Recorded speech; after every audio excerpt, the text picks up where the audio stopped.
This is the story of a man named Stanley. Stanley worked for a company in a big building where he was employee number 427. Employee number 427's job was simple. He sat at his desk in room 427 and he pushed buttons on a keyboard. Orders came to him through a monitor on his desk, telling him what buttons to push, how long to push them, and in what order. This is what employee 427 did every day of every month of every year. And although others might have considered it soul-rending, Stanley relished every moment that the orders came in, as though he had been made exactly for this job. And Stanley was happy. And then one day, something very peculiar happened. Something that would forever change Stanley. Something he would never quite forget.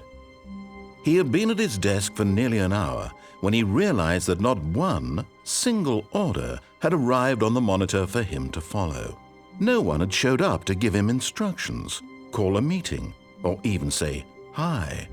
Never in all his years at the company had this happened, this complete isolation. Something was very clearly wrong. Shocked, frozen solid, Stanley found himself unable to move for the longest time. But as he came to his wits and regained his senses, he got up from his desk and stepped out of his office. All of his co-workers were gone. What could it mean? Stanley decided to go to the meeting room. Perhaps he had simply missed a memo.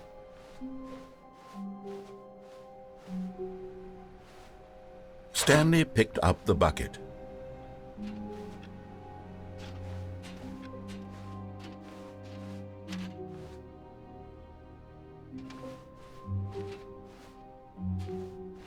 Stanley clutched the bucket tightly to his chest and entered the door on his left.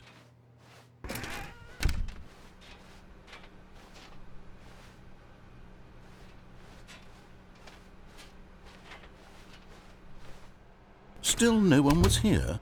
Stanley needed the bucket's warmth and comfort now more than ever. Perhaps his boss's office was where he'd find answers.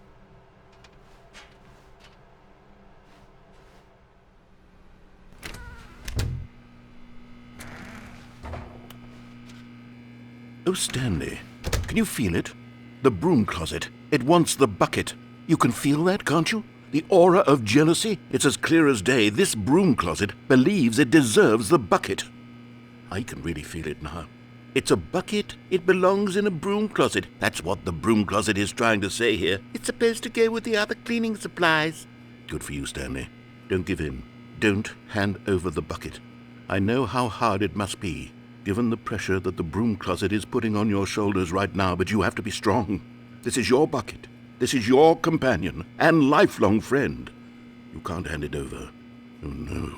We're getting into name-calling now, it seems. Is this how low the broom closet has sunk, that it has to resort to this stream of petty insults simply in order to get you to hand over the bucket? Stanley, I never liked this broom closet for a variety of reasons, but even this is worse than I had imagined. And wait. Now the broom closet has the gall to imply that you and the bucket are not truly deep and lasting friends, that your relationship is purely superficial and convenient, that your life is so banal and meaningless that you'd feel the same sort of kinship towards any inanimate object which happened to lay in your path in an even partially enticing manner. Well, I never. Go on, Stanley. Lay into it. Really tell the broom closet off for its demeaning comments. Expand on the wide variety of experiences you and the bucket have shared together. Go through each of them point by point. Share your journal entries detailing the rich emotional landscape of your feelings for the bucket as they have changed and evolved over the years.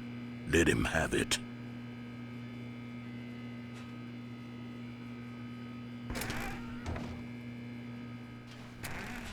Okay. I've got you something which I think will help settle this debate once and for all. Here we go. There. Now it's settled. No more debate, no more discussion. Take a hike, broom closet, with all your meandering philosophical diatribes about the nature of cleaning supplies and their relationship to broom closets in the natural order of things.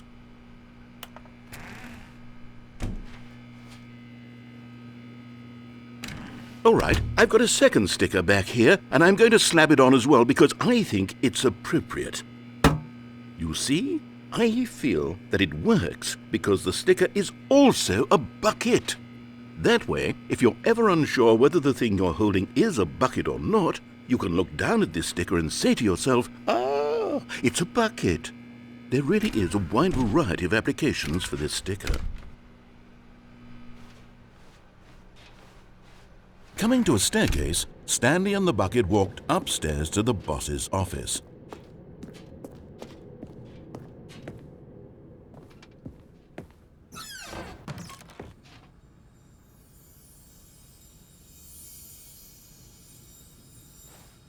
You found one of them. One of the miniature Stanley figurines. Remember, no reward for collecting all of these, only the intrinsic pleasure of a job well done. You can't buy that sort of happiness, Stanley. God knows I've tried. So, I implore you to savor each and every moment you come across one of these beautiful figurines.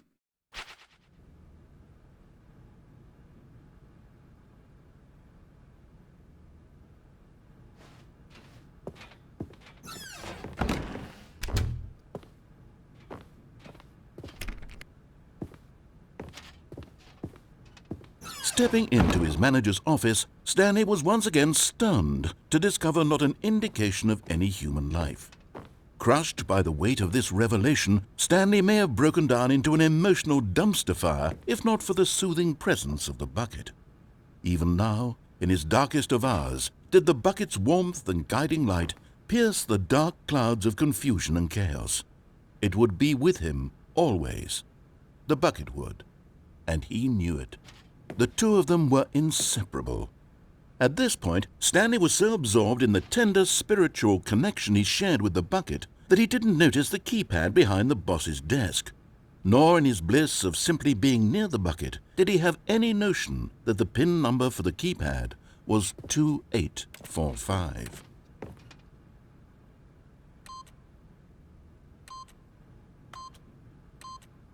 But Stanley guessed the correct code by sheer luck. Was it that the bucket knew all along? Was the bucket guiding him? Yes, this is certainly the most logical explanation.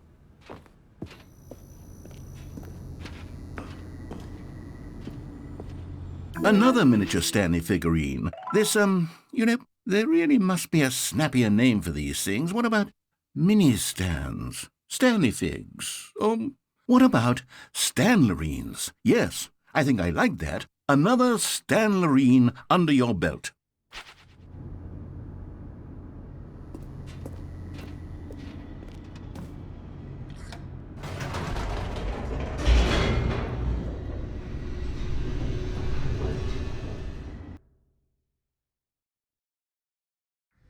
The elevator raced downward, plummeting towards an unknown fate.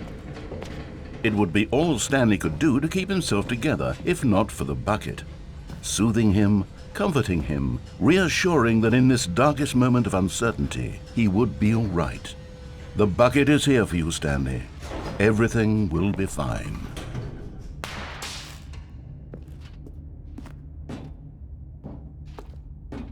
Stanley and the bucket walked straight ahead through the large door that read, Mind Control Facility.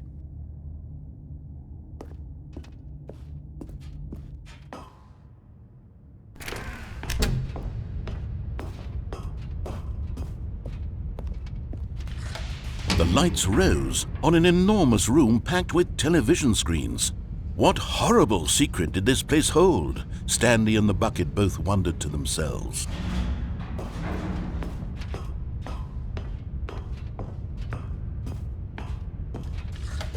The monitors jumped to life, and Stanley nearly dropped the bucket in shock. Everyone in the office was being videotaped, monitored like guinea pigs. The bucket had never seen anything like this, and it very nearly burst into tears as Stanley cradled it gently, reassuring it that everything would be fine. Was the bucket under the mind control facility's influence as well? Had the bucket been told to do things it didn't wish to do? What kinds of things does a bucket want to do or not want to do in the first place? These questions raced furiously in Stanley's feeble mind. No! He screamed into the bucket. He couldn't accept it. His own life in someone else's control, never! He squeezed the bucket tighter. His one friend in the entire world. At this point, he could trust no one except for the bucket. But here was the proof. The heart of the operation. Controls labeled with emotions, happy or sad or content. Walking, eating, working, all of it monitored and commanded from this very place.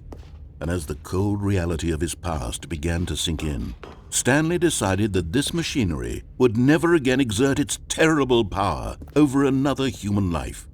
For he and the bucket would dismantle the controls for good. Two best friends, Stanley and the bucket, up against the world. They high-fived in a really cool way, and the bucket made a sassy comment about taking down the system.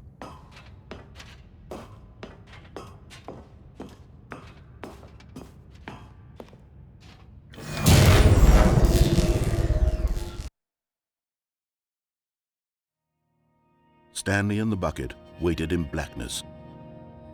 Was it over? Yes, they had done it. Stanley and the bucket had defeated their greatest and darkest enemy, freed themselves from the tyrannical grip of the evil mind control machine. Freedom was now mere moments away. Excitedly, the two of them began to discuss the kind of life they wanted to live once they stepped through this massive door. The bucket wanted to learn to roller skate. Stanley wanted to sneeze in every country on Earth. Both of them wanted to begin watching a movie, any movie, but then stop it halfway through and begin watching it in reverse from the end. True, it was a simple life they envisioned, but it was one they'd lived together, with one another to lean on, to trust, to support, and to... What? Wait. What was happening? Why had the door stopped? Was Stanley and the bucket not about to be freed? An unbearable silence filled the room, lingering in uncertainty, until finally the truth hit Stanley square in the face. This building did not want the bucket to leave. Even the facility itself recognized the incredible calming presence of the bucket, needed the soothing warmth of the bucket, would go to any lengths not to part with the bucket. No. Stanley can't leave this place. Not while he has such a precious bucket in his arms. Not while this building has anything to say about it. Stanley realized he would never again leave this very room. But at least he has the bucket. To be trapped eternally in darkness isn't really so bad, Stanley thought to himself. As long as I have my bucket with me, right? I'll be okay, won't I? Stanley gulped. Very soon now, he was about to find out.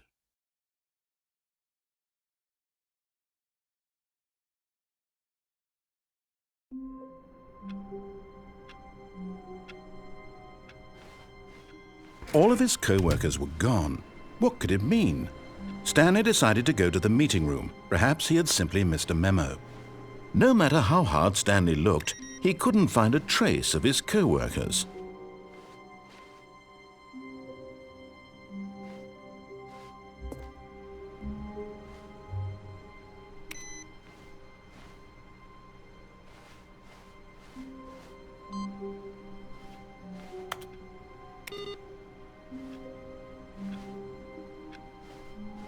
Stanley lifted the bucket into his arms, and a wave of comfort rushed over him.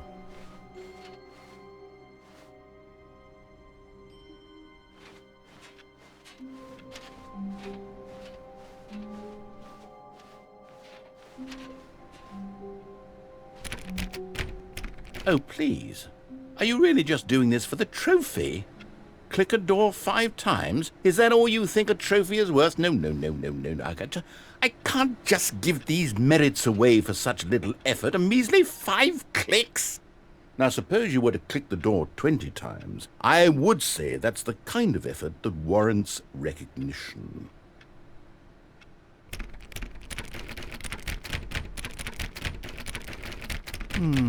I have to say I'm still not feeling the satisfaction of witnessing true effort for a noble cause. Perhaps 50 clicks will do it. Yes, almost certainly 50 clicks.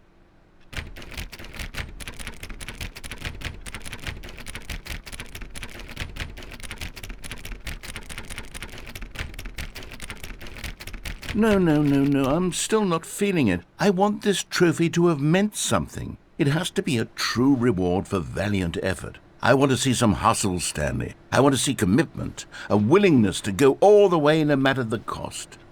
Why don't you put 20 bucket touches into door 417?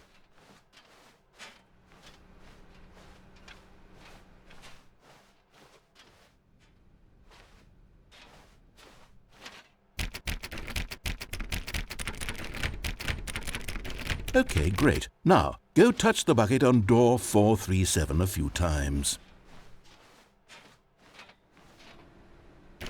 Yes, now we're getting somewhere. How about door 415? Give it some bucket love.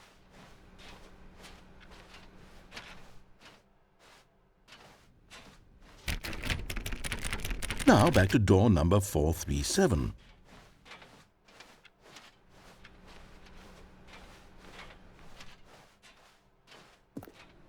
You know, I think the copy machine needs some attention. Why don't you rub the bucket on it a bit? All right, back to room 417. I'm really feeling it now. I think we're getting somewhere. Okay, now bring the bucket on top of employee 419's desk.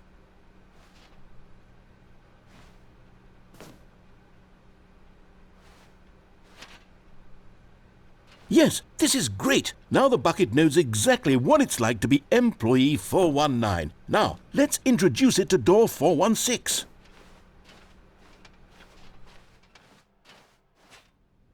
We've almost got it. Now make the bucket and the copy machine touch again.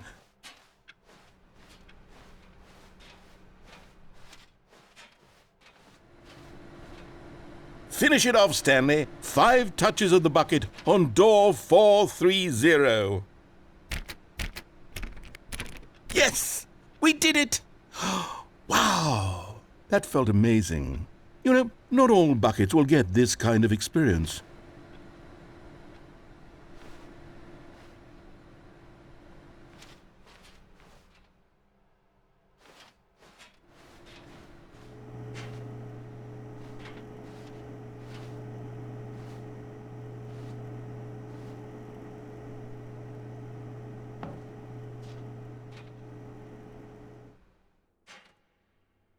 Yes, whispered the bucket into Stanley's ear. We've done it. We've escaped from that dull office and that pesky narrator. At last, out here in the white void, we are alone. Now, and for the first time, I can reveal to you my true self. The bucket began to tell Stanley of its life and its history, of the countless wars it witnessed, desecrating the land and lives of untold numbers of innocent humans, and the bucket's own complicity therein, of sadness and regret, and the many years it spent dwelling on the actions it might have taken to curb the madness and the decay, if only it had been stronger, of hope and redemption, and its crusade to uplift the stock of life for the common man, to manifest justice where none existed, and the bittersweet reality of time, to see one's dreams and wishes met halfway, meted out in parcels like charity, and abandoned as soon as the warm glow of inspiration begins to dim. The opportunities to do so much more. There was so much it could have done, perhaps, the bucket wondered to itself. Perhaps if it had seen its own darkness with a clearer perception. This was way too much for Stanley. What are you talking about? He screamed. You're a bucket! To this, the bucket furrowed its brow. No, said the bucket. not since the evil wizard Gambhorata first ensnared me in his machinations as payback for the sacred amulet I stole from his treasured vaults. I was young back then and could not conceive the ramifications of— No! Stanley screamed even louder this time. This is stupid! You are a bucket! This is so stupid! Why are we even doing this? As Stanley screamed and screamed and screamed, the bucket revealed its true form, transforming into a mighty beast of untold power, its fangs glistening like—